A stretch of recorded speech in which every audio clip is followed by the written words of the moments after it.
This dime sold at auction for $2,640. Here's why.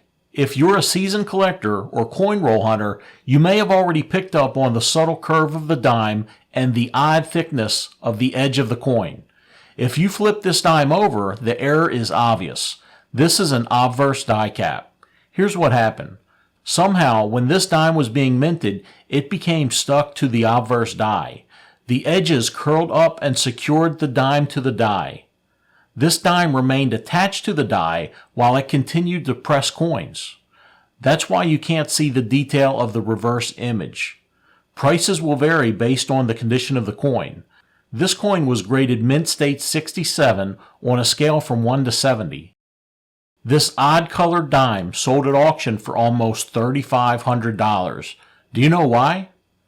Take a look at this 1964 dime compared to a normal looking 1964 dime.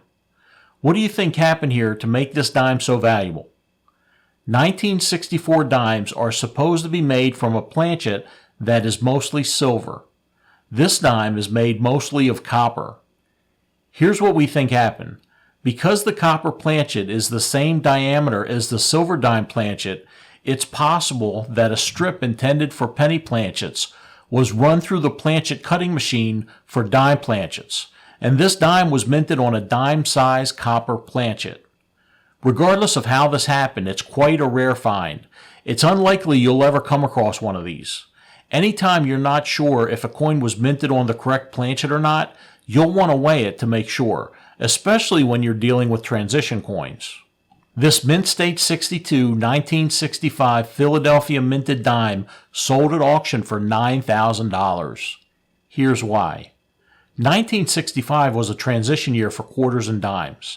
In 1964, dimes were made of 90% silver. In 1965, dimes were made of nickel and copper. This silver planchet didn't get the memo and was minted in 1965. How do you know if your dime is silver? You can check the edge of your dime and look for the copper clad layer like this one right here. If you don't see the copper layer, you'll want to weigh your dime. The copper nickel clad dime will weigh approximately 2.27 grams, and a silver dime will weigh about 2.5 grams. If you need a cheap but reliable coin scale like the one in the video, check out the link in the video description below. This coin causes a lot of confusion whenever I talk about it. It's worth knowing about because this one right here, it sold at auction for $45,600. Why is it so rare? This is a 1968 proof coin and it's missing the S mint mark it's supposed to have. Proof dimes were minted as part of proof sets and come in a plastic case like this one right here. So you're not going to find one of these in circulation. If you, your parents, or your grandparents have 1968 proof sets, you definitely want to check them out. There haven't been many of these found, and there could be more of them out there in the hands of unsuspecting collectors. So make sure you check your proof sets. If you want to learn more about valuable coins, click on that video to the left.